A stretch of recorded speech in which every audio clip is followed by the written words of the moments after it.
So if you have a Bible, would you turn with me to the book of Esther? If you weren't here last week, Esther is actually in the Bible. And last week we went through this. We're starting a new series on this book of Esther. And if you missed last week, what we did last week, we just kind of want an overview of what this book is about and what happens in it. And maybe you're familiar with it, you know the story, and so it was a reminder. Maybe you I didn't even know that was a book of the Bible, and so you got to hear the story for the first time. And so we're going to dig into it a little bit deeper now over the coming weeks. And see what it means to us and why this book is in the Bible. A book, actually, the only book in the Bible that does not mention the name of God. There's not a prayer that mentions God, none of that. And so, but through all of that, we see that God is there. He's through every moment of these things. And when it comes to our own lives, we usually can predict how our day is going to go. Like sometimes there's a curveball that gets thrown in there and we didn't expect that to happen. But normally we're like, yeah, I have a feeling of what tomorrow is going to be like, what's going to happen tomorrow. And most of the time, even though we have a good idea what's going to happen, it's nothing special, right? It's not like it's this great big day that's going to happen. In fact, our days don't normally, or if all, ever start with God writing to us in the sky. Like, this is what I want you to do today. That doesn't normally happen. We don't normally hear the audible voice of God in the morning getting us up and ready to go for the day. There aren't these angelic choirs that are singing to us to wake us up in the morning to get us going. Those don't normally happen. Normally, it's the same thing every single day. But a lot of times, those uneventful mornings can lead into something that's unbelievable. It's this incredible series of heart-stopping experiences come out of those normal mornings. Our ordinary days can become extraordinary. Big things can happen, and they can become so different, so pivotal, that they change sometimes even the entire course of our lives. You think about this in the Bible, or we see this in the Bible, how, let's just talk about some mornings that seem normal that just became extraordinary. How about the morning when the rains began to fall and it resulted in a giant flood that covered the entire earth and destroyed everything except for Noah and his family and the animals that were on that ark? Like, that just started like a normal day. And then all of a sudden, something crazy, right? Something big happened. Or what about the morning in the Sinai wilderness, and you have Moses out there, and he sees this bush that's burning, but it's not being consumed, and so he walks over to it, and out of that bush comes the voice of God, and God speaks to him and convinces this 80-year-old reluctant Moses that he was going to lead the people of Israel out of Egypt. It was just a normal morning till that happened. How about the morning on the Judean hillside when a Jewish teenager who was tending his father's sheep as he normally did, and David, he was out there and he hears his father's voice to come into the house. And before the end of that day, David learned that he was going to be the next king of Israel. Just a normal morning that led to something extraordinary. And here we are, Advent, Christmas time, right? How about the day that Jesus was born? There wasn't people who woke up that morning expecting this day to be such a life-changing event. Yet that day, by the time it ended, Jesus was born and the world would never be the same again. Then we talk about what Jesus came to do, right? On the morning that Jesus rose again, he rose from the dead. Nobody expected that. Not even his closest friends expected that. His body was placed in a grave. The grave was sealed, and it was guarded by guards all day long, all around the clock. But that ordinary morning introduced a series of incredible events that have affected even our lives today. What about one more day? What about one day that hasn't happened yet? The day when Jesus will return. What an incredible day that will be. Like, people will be getting up and just be going around their normal business, their normal day, and then suddenly, with the twinkling of an eye, Jesus will be in the sky, and God's great plan for the future will begin. And that day could be today. It could be some other day, but whenever it is, that morning is going to begin just like every other morning. And here we have Esther. She was this unknown, orphaned young woman who had, her life had absolutely no connection with the most powerful person in the Persian Empire at this moment. Yet God, in his power and in his leading, brought these two unrelated lives together. And it all began, God began this really on just an ordinary day. It was just a normal day. Esther's story starts just on a normal, everyday, ordinary day. So let's read this. Go to Esther chapter 1. We're going to start in verse 1. It says, "Now in the days of Ahasuerus, the Ahasuerus who reigned from India to Ethiopia over 127 provinces." So this was just another king on just another ordinary day, right? But before long, we begin to notice some things that stand out to us as we read this that make us kind of sit up and take notice. Like, wait, what's going on here? Started like an ordinary day, but things are getting different. And you get to verse 3, and it tells us there that this was the 3rd year of his reign as king. And that doesn't seem so important, but it is something that's important there. And we're going to come back to this in just a little bit and see why it's important. And then we're told here that the king had a banquet. Even that doesn't sound so significant, really. Kings had banquets all the time during this time in the era. But this banquet that this king has was over the top. And we see as we read this, the size and the length of this banquet. Verse 3 says, "In the 3rd year of his reign, he gave a feast for all his officials and servants. The army of Persia and Media and the nobles and the governors of the provinces were before him, while he showed the riches of his glory and the splendor and pomp of his greatness for many days, 180 days." Now that is a banquet. 180-day party. Nobody today would throw a party that long, that great, right? Like, who could do something like this? For 6 whole months, he showed the majesty and the greatness of his kingdom. What in the world, right? And there was food, and there was drink, and there was majesty, and there was greatness, and there was probably music and dancing and all sorts of things. He really showed off how great he thought he was as the king of this place. In fact, I found this week that archaeologists have dug up some things about this king here, and they found some inscriptions of how he described himself. So let me just read to you how he described himself. He called himself the great king, the king of kings, the king of the lands occupied by many races, the king of this great earth.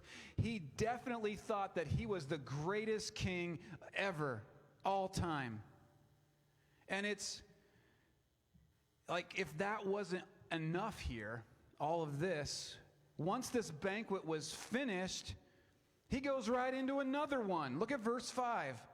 And it says, "And when these days were completed, the king gave for all the people present in Susa, the citadel, both great and small, a feast lasting for 7 days in the court of the garden of the king's palace."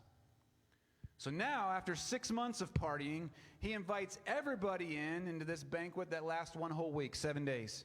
And verse 6 says, "There were white cotton curtains and violet hangings fastened with cords of fine linen and purple to silver rods and marble pillars, and also couches of gold and silver," I bet that's comfortable, on a mosaic pavement of porphyry, marble, mother of pearl, and precious stones. Just sit back and think about that for a minute. Just think about that experience and all the things that were there as we read those verses, all those things. People must have been awestruck at what they saw at this week-long party here. And it goes on, verse 7. Drinks were served in golden vessels, vessels of different kinds, and the royal wine was lavished according to the bounty of the king, and drinking was according to this edict: there is no compulsion. For the king had given orders to all his staff of his palace to do as each man desired. So everybody could do whatever it is that they wanted to do in this week-long party. This was an incredible display of this guy's kingdom, but we notice as we're reading this that something's missing. Actually, it's somebody is missing. The queen's not there. She's nowhere to be found in this story so far. Well, what we see in the next verse is the queen is actually giving her own banquet for the women of the palace. That's in verse 9, and you can read that there. But then one of those moments happens right after that changes really the course of things. It's one of those moments that just seems to change everything, and it's verse 10. I want to read verse 10 and down a little bit. It says, on the seventh day, when the heart of the king was merry with wine, he commanded Mehuman, Biztha, Harbona, Bigtha, and Abitha, Zethar, and Carcass, the 7 eunuchs who served in the presence of King Ahasuerus, to bring Queen Vashti before the king with her royal crown, in order to show the people and the princes her beauty, for she was lovely to look at. So after all of this partying, right, 6 months and a week, the king now decides that he wants to show off another prize of his kingdom. He wanted everybody to see the great beauty of his own queen. And he ordered that she be brought into the banquet for everybody to see. And verse 12 tells us what happens. It says, but Queen Vashti refused to come, and the king's command delivered by the eunuchs. Now the king is drunk. It said that he had much wine. And being drunk, he has a drunk idea. He ends up sending a drunk text, basically, to the queen. He's already shown the glory of his kingdom and everything that he has, but they haven't seen one thing yet. His living trophy, his wife, the Queen Vashti. And he wants to show off her beauty because, as it tells us there in that passage, that she was lovely to look at. And he tells his 7 servants to go get her and bring her before him and have her come before the king with her royal crown. And what I could find in my study of this week is that this was not just some ordinary request from the king for her to come up to the party and everybody say, hey, look at her. It's actually probably more what it sounds like. That it was nothing more than, like she was just to come to the party in her crown. In only her crown. Nothing else. And so the king is basically trying to degrade his own wife in front of all these people. She was to be put on display in a way that would have compromised her and brought shame to her. And you almost, from what I can understand, that's the way it was meant to be there for her to come that way. You could almost, if that's for certain what happened there, you could really admire her choice. Like, no, I'm not doing that. Not going to happen. She was brave enough to say no to this request that was blatantly wrong. And she took a stand against the greatest power in that day. And what we see here is that her anger enraged the king. Verse 12 says, as the king, at this the king became enraged, and his anger burned within him. Then the king said to the wise men who knew the times, for this was the king's procedure toward all who were versed in the law and judgment, the men next to him being Karshena, Shethar, Admatha, Tarshish, Meres, Marsena, and Memucan, the 7 princes of Persia and Media, who saw the king's face and sat in the kingdom, according to the law, what is to be done to Queen Vashti, because she has not performed the command of the king Ahasuerus, delivered by the eunuchs. A lot of tough names in there, but basically what happens here is he gets his guys together and says, what are we going to do? And every leader Whether you're a king or a boss or whatever it is, every leader a lot of times has these people around them that want nothing more to do than just to please the leader. To get close to the leader, make him feel good or her feel good so that they can be part of everything that's going on. That's what these guys are for the king, basically. These were his 7 advisors, and he asked them, like, what are we going to do about this situation? What are we going to do? He was so confused and angry that the queen would say no to his request. And he goes on in verse 16. Then Memucan said in the presence of the king and the officials, not only against the king has Queen Vashti done wrong, but also against all the officials and all the peoples who are in the province of King Ahasuerus. For the queen's behavior will be made known to all women, causing them to look at their husbands with contempt, since they will say, King Ahasuerus' command, he commanded Queen Vashti to be brought before him, and she did not come. This very day the noble women of Persia and Media, who have heard of the queen's behavior, will say the same to all the king officials, and there will be contempt and wrath in plenty. So this powerful guy ruling most of the known world at the time, he can't get his own wife to do whatever he wants her to do, and so he huddles up the boys. And that's the counsel he gets, is what we just read there, right? And they basically say to him, you can't let her do that. No way.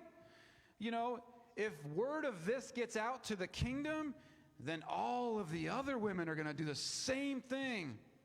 And so they convince him to get rid of her and replace her with somebody else. What an overreaction, right? What in the world? It kind of makes you wonder what this guy Memucan had. Maybe he had some trouble at home. Like, oh man, I want this taken care of and it's not happening. I got some trouble here. Maybe if I give this idea to the king, maybe I can use his decision to give my wife the message indirectly from the king. Maybe. I mean, if that's the case, it would make a little more sense here. It would help us understand why he came so she came down so hard on Queen Vashti. Maybe it was for his own self-serving reasons or agenda. And he made every single one of those guys fear that before long, all the women in the kingdom would be doing the same thing, and they didn't want to lose control. Now, just a side note here of all this, don't ever let anybody try to teach you submission in marriage from this passage right here. This is not the place for it. This is profoundly not what this passage is about. Like wives, you're to respect your husbands for your own joy and for God's glory. Husbands, you are to love your wives like God, like Jesus loved the church. But that here is not what this passage is about, okay? This passage is about a man who believes he is a God. He's consistently trashing his wife, and when she wouldn't bow before his altar with the necessary sacrifices that he thought she should give. And this is what a culture looks like who doesn't know the gospel of Jesus. That's what happens. This is when men use and abuse women. They reduce them to objects. They degrade them. It's inescapable. It's what happens. It's always what happens when a culture is in rebellion against God. And our culture is like this. It's in a high rebellion against God, and men have created a culture where they can use a woman sexually and as a sexual gratification unit, and they refuse to take any responsibility for actually nourishing and cherishing that person with no covenant that they feel is required to have with that person. And then any child that is a result of that can be conveniently discarded. And we even manage to somehow convince many of the women in our culture today that this is actually what it looks like to respect a woman. But all of this here that Ahasuerus does is totally contrary to God's teaching. Men and women are image bearers of God. Men aren't gods. Women aren't their subordinates. They're not their slaves. And sex isn't an at-will employment and contract, like whenever I want it. It's more than that. It's about having a relationship. And so Ahasuerus here refuses this invitation of grace that he could have had on his wife, and he doubles down on his arrogance. He punishes where he ought to repent. And it's just as laughable here. What happened is he passes this law that every wife has to follow this thing. Hopefully you can see the irony in all of this. He couldn't get a single woman to honor him because he's not an honorable man.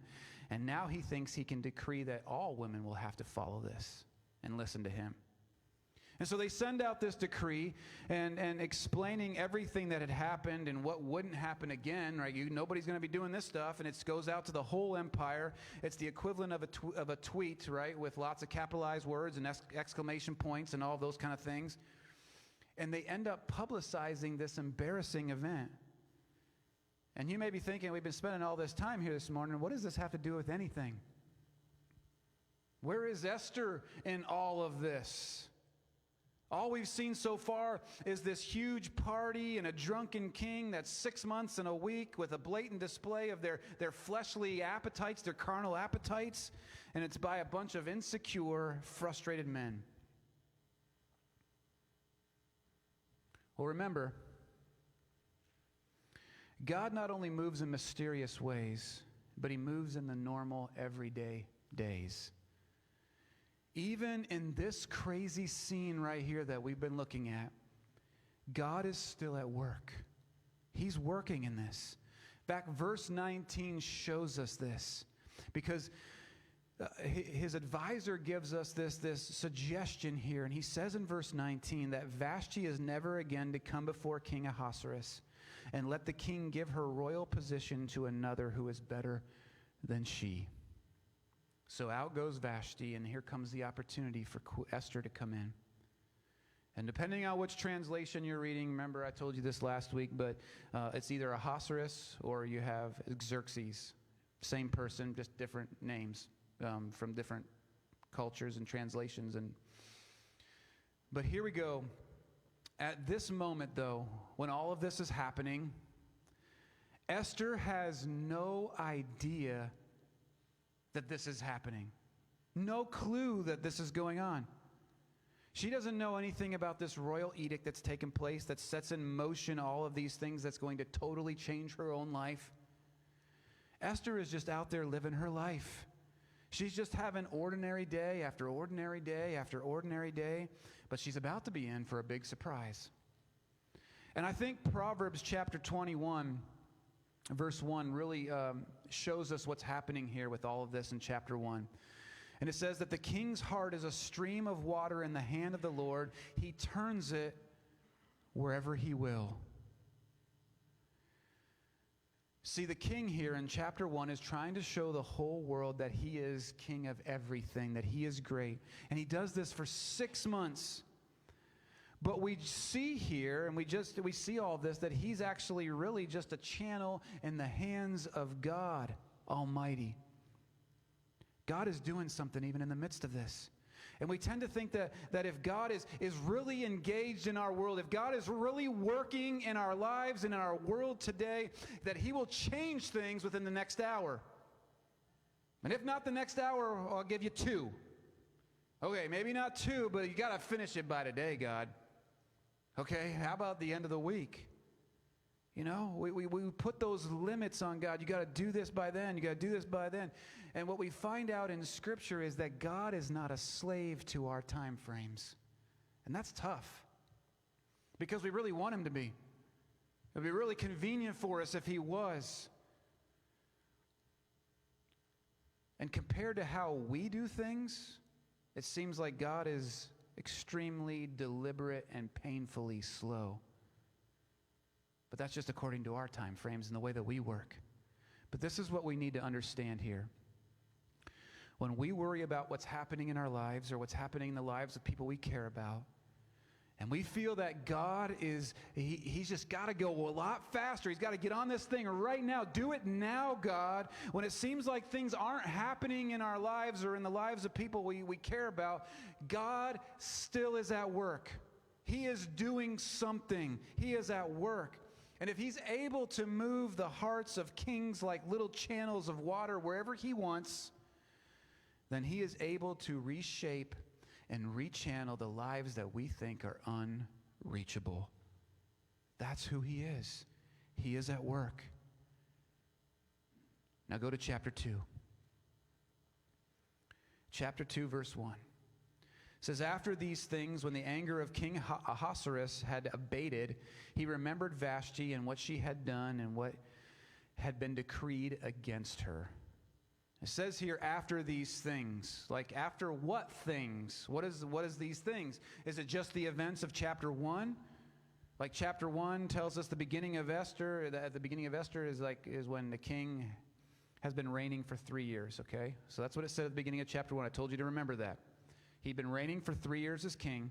So, like, what happening is here? Is this the fourth year of his reign? Is that what they're saying? Well, verse 16 actually tells us what has happened, when this is. So if you drop down to verse 16, it says, and when Esther was taken to King Ahasuerus into his royal palace in the 10th month, which is the month of Tebeth, in the 7th year of his reign. So 4 years have passed since chapter 1. That's a lot of regular, ordinary days for Esther, right? Nothing's happening. Nothing's happening. It's a long time, 4 years. And we think as we read this a lot of times, we're just kind of going through it, that things are happening just like that as we read the Bible. But that's a long period of time that we don't hear a lot from. So Esther's going through these normal days. But what happened in those 4 years? The Bible doesn't tell us what happened in those 4 years, but history does. And so King Ahasuerus reigned from 485 to 465 BC. And so in 483 to 479 BC, this is when he tried to go into Greece to conquer it. And so he took an army, and for 4 years he battled with Greece. He ultimately lost the war against Greece. And after these things means after these 4 years when he's been defeated by Greece. That's what this means. We need to understand that, okay? And so with all of these things that have been happening to the king here, his anger toward Vashti is kind of forgotten. He remembers it, we see, but like all the anger is gone. I think what he remembers the most was her beauty and her comfort. And this most likely leads to a time of depression in his life because it seems like those closest to him recognize it. And we see that in Esther 2, verse 2. It tells us, then the king's young men who attended him said, let beautiful young virgins be sought out for the king. So at this point, the king's not drunk anymore. He's probably thinking clearly at this moment. His needs are intensified by the loneliness that he's going through. And so they say, let's go out and let's find you a new queen. Verse 3 says, and let the king appoint officers in all the provinces of his kingdom to gather all the beautiful young virgins to the harem in Susa, the citadel, under custody of Haggai, the king's eunuch, who is in charge of the women. Let their cosmetics be given them, and let the young woman who pleases the king be queen instead of Vashti. This pleased the king, and he did so. So they went out and they looked for the most beautiful people in all of his provinces, all of his kingdom, to find for him. And then verse 12 goes on to say that when the turn came for each young woman to go into King Ahasuerus after being 12 months under the regulations for the women, since this was the regular period of their beautifying, 6 months with oil and myrrh, and 6 months with spices and ointments for women. So 4 years after all of chapter 1, and now it's another whole year to get them ready to be seen by the king. It's a long process here. And while all of this is happening, we end up seeing one of those transitional statements. It's a statement that we could easily overlook, and it's in verse 5 of chapter 2. And it says, "Now there was a Jew in Susa, the citadel, whose name was Mordecai, the son of Jair, son of Shimei, son of Kish, a Benjaminite, who had been carried away from Jerusalem among the captives, carried away from Jeconiah, king of Judah, whom Nebuchadnezzar, king of Babylon, had carried away." So here's this guy. He's a Jew. He's there because he's in exile. They have been captured, overtaken in war, and they've been taken to this place, and they're in exile here. They're no longer in their homeland. And he's a totally unrelated person to the king in this Persian Empire. He's living out his lives as a different, he's a Jew in exile, and he's also raising his orphan cousin. Verse 7 says, "He was bringing up Hadassah," this is Esther, "the daughter of his uncle, for she had neither father nor mother. The young woman had a beautiful figure and was lovely to look at. And when her father and mother died, Mordecai took her as his own daughter." So it takes a chapter and a half to get to the person that this book is named after, to introduce to us Esther. And the first things that we learn about is that she's an orphan and she has incredible beauty. That's what we see here. That's what it tells us. And it's not going to be very long before she wins the heart of the king and becomes the next queen. That's what's going to happen down the road here. But at this point right here in verse 7, she has no idea about any of this stuff. She's just living out her normal everyday life, uneventful day after uneventful day, without the slightest hint of what's going to happen next, that she's going to become queen. Now, it took us a bunch of time to get through all of this morning. And we've just looked at some events that happened so long ago. What does it have to do with us this morning? Well, I want to point out three things, and I'm going to do it pretty quickly this morning, but I want to point out three lessons that we can take from what's happening in this part of Israel's history. And the first is, God's plans aren't hindered when the events of the world are evil and fleshly. See, God's presence penetrates no matter what. Even in the godless banquet halls of ancient Persia, God is there. He isn't limited to working in just Christian people and Christian families or here in churches and whatever. He's as much at work in the Oval Office right now as he is working in our church this morning. He's as much working in other countries as he is even in our nation. And to doubt that would put limits on God and his sovereign control.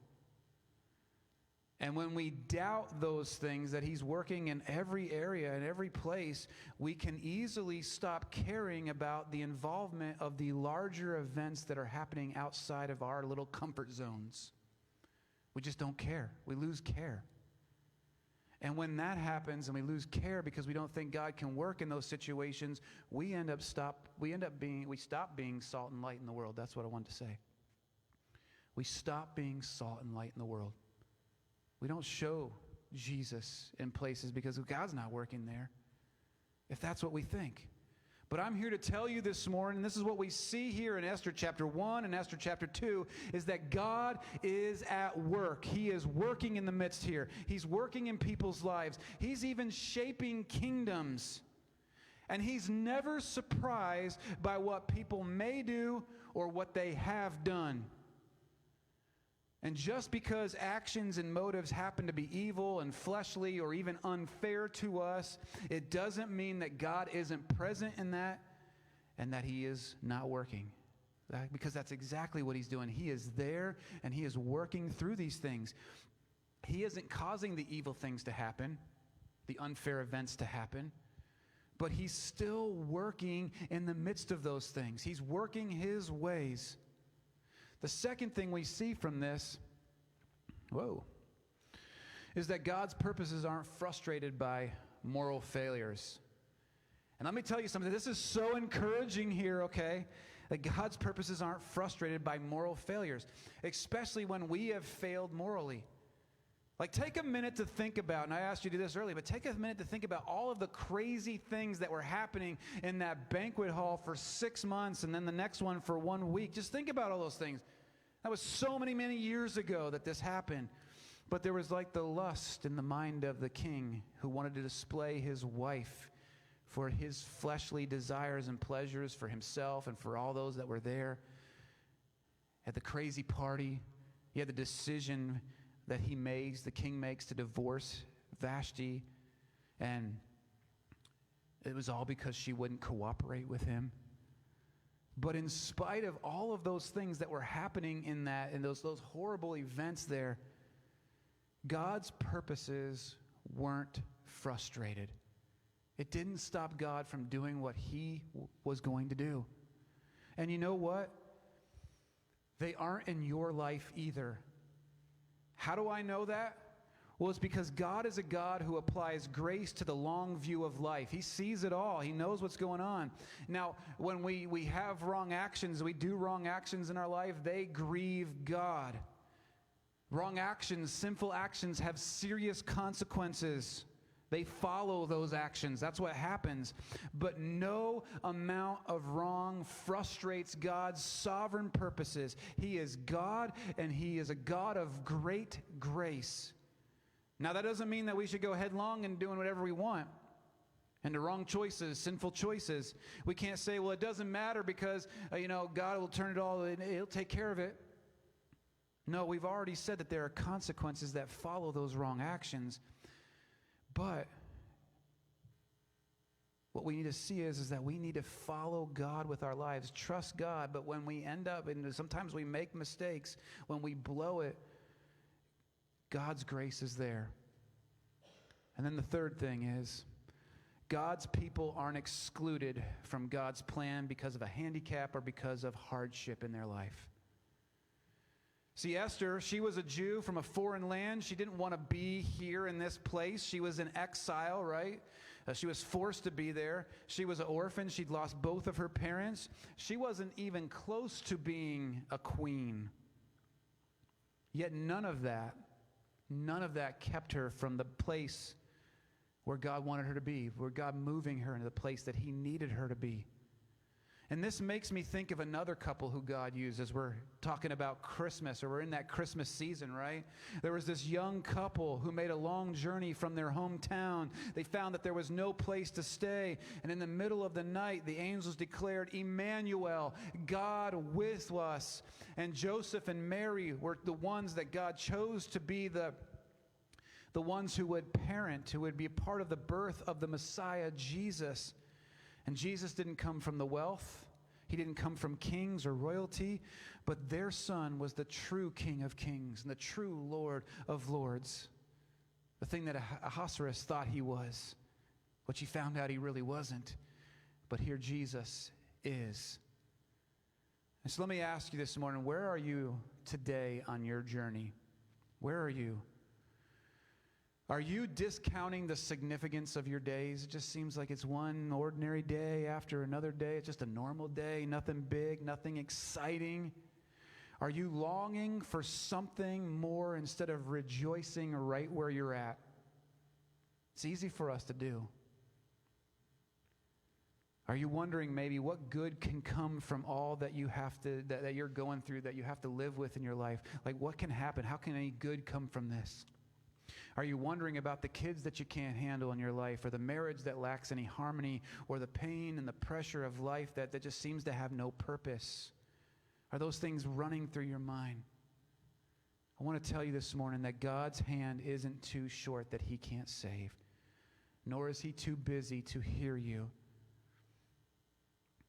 You see, whether we see him or not in our lives right now, he's at work in our lives. He's at work in this moment of your life.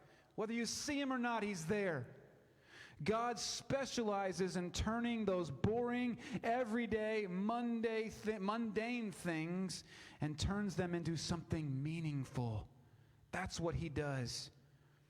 And God not only moves in unusual ways, but he moves in those uneventful days. Those uneventful same mornings. And he's just involved in the mundane days and events as he is with the miraculous. And see, these stories that we read in the Bible, these things that God did in the lives of people, they're filled with significance for our days today and for our lives and the things that we're going through. He is a sovereign God, which means He has things under His control. And He has things under control from the smallest things in our lives to the greatest of nations. He's got things under control. And when we are in our usual days, we have to remain obedient and committed to the things of God and His work that He wants to do in our lives and through our lives. We also have to remember that He's working in the evil and the fleshly and the broken places. That's what He does. Don't forget that. That thing that seems broken over there, that thing that seems evil over there, God is doing something in the midst. He's working to bring it about to better. And that's where we can bring hope into this world, is to show the world this is who God is. This is the hope that our world so desperately needs. And this is what we're going to see that Esther does in this book. It's equally important to see that this is something that we can do as well. We can do the same thing that she did. And starting today, this day that may be no big deal, this day that seems like it's kind of boring, when is the guy going to stop talking? This commonplace day is the day that God is working in. It's the day, the moment that God is doing something. And so trust Him. Trust Him today. Would you bow your heads?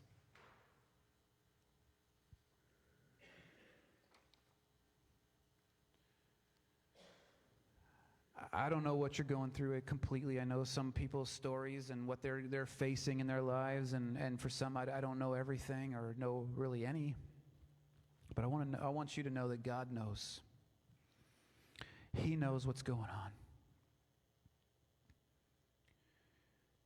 He loves you. And He's working in your situation right now. Whatever the thing is, as we talked about these things being a thorn in our flesh, as Paul talked about. And a thorn in our flesh is anything that we wish that God would just be able to just take away. If we could just snap our fingers and it would be gone. That's that thorn in our flesh. And God is working in the midst of that thing in your life right now. Whatever it is. It may even be multiple things in your life. And so that thing right now that is heavy on your mind, that thing that may be bringing all sorts of pain to your life, that thing that you want to just, I wish it would be gone. God wants to meet you in the middle of it right now. And He wants you to understand that He is working in the midst of all that is happening there. Even when it seems like you can't see Him. Even when it seems like He's not there. Even when it's silence, God is working. That's what Esther teaches us. And so whatever it is that you're dealing with right now, as we close,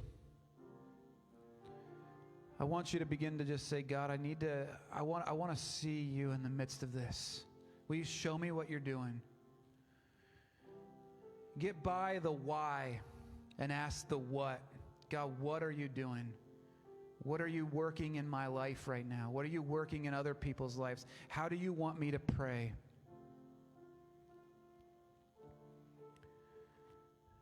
So I want you just to pray right now for a few moments here. I want you to thank God to start and say, thank You that You are working in this thing, even though I don't see it completely right now. I am trusting You.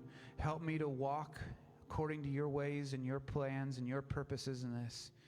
And ask God to just show you the what in all of this. So just take a moment to pray here, and we'll close in just a minute.